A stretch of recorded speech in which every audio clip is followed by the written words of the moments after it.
नमस्कार, न्यूज 21 देख रहे हैं आप और मैं हूं आपके साथ अखिल। खबर दोपहर बुलेटिन में आपका स्वागत है। बेंगू के कुंडाल क्षेत्र में इस वर्ष लगातार हुई तेज बारिश और अतिवृष्टि के कारण किसानों की खरीफ फसलें लगभग पूरी तरह तबाह हो गई है। इस भारी संकट को लेकर किसानों ने उपखंड अधिकारी कीर्ति व्यास को केंद्रीय कृषि मंत्री शिवराज चौहान, मुख्यमंत्री भजनलाल शर्मा और राज्य कृषि मंत्री किरोड़ीलाल मीणा के नाम एक ज्ञापन सौंपा है। धावद कला, मोहनपुरा, करणपुरा, धारड़ी, कोटड़ा, रेनखेड़ा, बड़ोदिया, झरझनी, लाडपुरा, जालखेड़ा, एकलिंगपुरा और खातीखेड़ा समेत आसपास के गांवों में भारी नुकसान हुआ है। पूर्व छात्र संघ अध्यक्ष राहुल चौधरी ने कहा कि किसान कर्ज में डूबे हैं और इस स्थिति में दीपावली जैसे त्योहारों का जश्न मनाना मुश्किल है। किसान शिवराज जाट ने प्रशासन को चेतावनी दी है कि यदि किसानों की मांगे समय रहते पूरी नहीं की गई तो वे अगले 5 दिन में रावतभाटा रामगंज मंडी स्टेट हाईवे जाम करेंगे। रावतभाटा से मदन मीणा की स्पेशल रिपोर्ट। मेरा नाम प्रहलाद चौधरी, एडवोकेट, दाऊद कला, कुंडाल से। वकील साहब, कितने गांवों की स्थिति खराब हुई जहां फसलों का नुकसान हुआ है? लगभग सभी क्षेत्रों की स्थिति, अपने कुंडाल क्षेत्र के और रावतभाटा उपखंड के सारे क्षेत्र की स्थिति यही है। बिन मौसम अत्यधिक बरसात होने के कारण संपूर्ण फसलें नष्ट हो गई हैं और खेत में पानी बह के निकला है, जो फसलें भी बह गई है। तो कितनी पंचायतें होंगी लगभग, कोई बता है क्या? लगभग हमने 7 पंचायत तो कुंडाल क्षेत्र में है। बाकी इधर ऊपर जैसे बेसरोड ब्लॉक और जावदा मंडल, इनमें सभी जगह बरसात हुई। कुल मिला के कितने गाँव की आबादी प्रभावित हुई होगी इससे?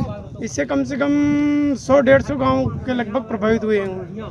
सर, अभी जो खरीफ की फसल में लगातार जो अतिवृष्टि हुई, उससे पहले 80% नुकसान किसानों का हो चुका था। लेकिन अभी 5 तारीख को जो फिर बारिश हुई, उससे पूरी 100% उड़द की, सोयाबीन की और मक्की की कटी हुई जो फसल थी वो नदी आने से सारी बह गई। किसानों को लगभग 100% नुकसान हुआ है। तो प्रशासन अभी तक हमारे क्षेत्र में आकर किसी ने सर्वे नहीं करवाया।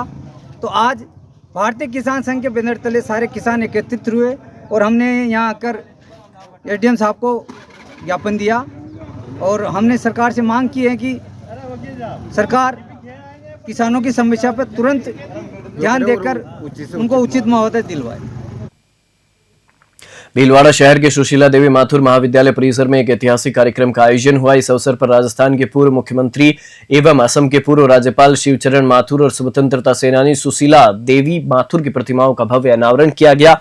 इस ऐतिहासिक अवसर पर पूर्व मुख्यमंत्री अशोक गहलोत व पूर्व उप मुख्यमंत्री सचिन पायलट ने संयुक्त रूप से प्रतिमाओं का अनावरण किया। अनावरण समारोह के बाद कांग्रेस नेताओं का काफिला भीलवाड़ा से मांडलगढ़ के लिए रवाना हुआ, जहां शिवचरण माथुर की नातिन विभा माथुर ने कांग्रेस कार्यकर्ताओं को संबोधित करते हुए आम सभा में विकास कार्य और संगठन की मजबूती को लेकर जनता से संवाद किया गया। आज का दिन भीलवाड़ा के राजनीतिक व सामाजिक इतिहास में महत्वपूर्ण माना जा रहा है, क्योंकि एक ओर जहां 2 महान विभूतियों की स्मृति को चिरस्थायी स्वरूप मिला, वहीं दूसरी ओर कांग्रेस नेतृत्व ने संगठन को मजबूती का संदेश दिया। भीलवाड़ा से धीरज कुमार शर्मा की रिपोर्ट। साल 2020-21 में जब देश थमसा गया था और लोग घरों में कैद थे, तब अलवर निवासी 24 वर्षीय शालिनी गुप्ता ने अपने करियर की एक नई शुरुआत की। शालिनी ने बताया कि लॉकडाउन के दौरान उन्होंने सोशल मीडिया प्लेटफॉर्म पर विभिन्न देशों के स्केच आर्टिस्ट को देखकर प्रेरणा ली और स्केच बनाना शुरू किया। वह दिन में अपनी पढ़ाई को समय देती हैं, वहीं रात को अपने पैशन को समय देती हैं। शालिनी ने जब पोर्ट्रेट बनाने का विचार अपने परिवार से साझा किया तो उनकी मां लता गुप्ता ने उन्हें पूरा सपोर्ट किया।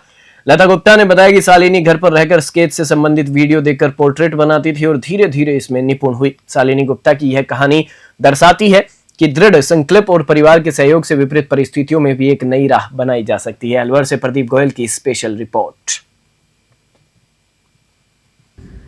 नमस्कार, मेरा नाम शालिनी गुप्ता है और मैं पोर्ट्रेट आर्टिस्ट हूँ। पोर्ट्रेट्स को बनाने की शुरुआत मैंने 2020 कोविड लॉकडाउन में की थी और मुझे इसका आइडिया इंस्टाग्राम पर अन्य देशों के आर्टिस्ट को देखकर आया था। अभी तक मैं 50 पोर्ट्रेट्स बना चुकी हूँ और हर एक पोर्ट्रेट को बनाने का समय 1.5 से 2 महीने का रहता है और उनका प्राइस 4000 से 5000 तक का रहता है। अभी तक मैंने अलवर, भिवाड़ी और दिल्ली में अपने काम को एग्जिबिट करा है और अगर आपको भी अपना पोर्ट्रेट बनवाना है तो आप मुझे इंस्टाग्राम के थ्रू कांटेक्ट कर सकते हैं। मेरी इंस्टाग्राम आईडी है शालिनी गुप्ता 1002। धन्यवाद। पुष्कर उपखंड क्षेत्र के देवनगर गांव के सैकड़ों किसान बुधवार को उपखंड कार्यालय पहुंचे और नारे लगाते हुए सरकार प्रशासन से हमारी मांग किसानों को दिलवाएं, उचित मुआवजा के नारे लगाते हुए अतिवृष्टि व भारी बारिश से फसलों को हुए भारी नुकसान को लेकर मुख्यमंत्री के नाम ज्ञापन सौंपा। 75 वर्षीय किसान ओम जी गुज्जर के नेतृत्व में पहुंचे किसानों ने बताया कि लगातार हुई बारिश से खेतों में खड़ी मूंग, बाजरा और गवार की फसलें पूरी तरह चौपट हो गई हैं, जिससे किसानों के सामने जीवन यापन का संकट खड़ा हो गया है। पुष्कर से सीताराम गहलोत की रिपोर्ट। एकत्रित होकर आए हैं। जो पिछले ज़्यादा बारिश होने के कारण जो फसलें खराब हुई, उसके बाद रही कई फसलों को अब ये बिना मौसम वापस बरसात का मौसम जारी है 28 तारीख से रेगुलर। जो फसल जब अब कटाई का टाइम आया तो ज़्यादा बारिश होने के कारण फसल बिल्कुल ख़राब हो रही है लगभग। तो 50 से 60% हमारी फसलें ख़राब हो गई है। ना तो किसानों के लिए चारा बचा है गाय भैंसों के लिए, ना फसल बची है।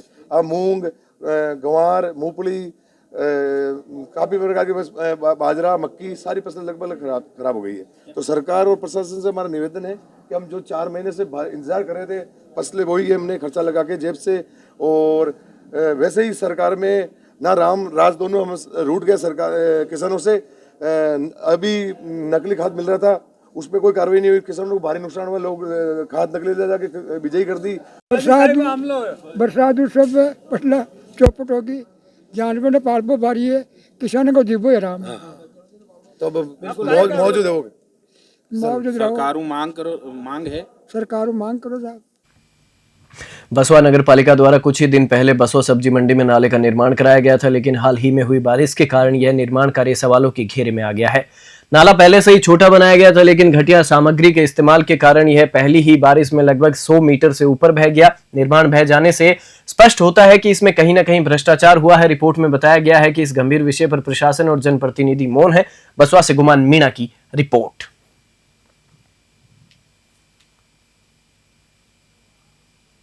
राजस्थान विश्वविद्यालय जयपुर द्वारा आयोजित 2 दिवसीय अंतर महाविद्यालय पुरुष कुश्ती प्रतियोगिता 2025 में बस्सी के तिलक पीजी महाविद्यालय के पहलवानों ने शानदार प्रदर्शन करते हुए स्वर्ण पदक पर कब्जा किया। विजेताओं की बात करें तो बीए प्रथम सेमेस्टर के छात्र आकाश ने 79 किलोग्राम की फ्री स्टाइल वर्ग में स्वर्ण पदक प्राप्त किया। वहीं दारा सिंह गुज्जर ने 92 किलोग्राम फ्री स्टाइल वर्ग में स्वर्ण पदक प्राप्त किया। विद्यार्थियों की इस जीत पर कॉलेज निदेशक नारायण मीणा, प्राचार्य डॉक्टर मनोज सेन, सचिव माधव मीणा और खेल प्रभारी डॉक्टर राजेंद्र मीणा ने उनका उत्साहवर्धन करते हुए बधाई दी। बस्सी से रामफुल मीणा की रिपोर्ट।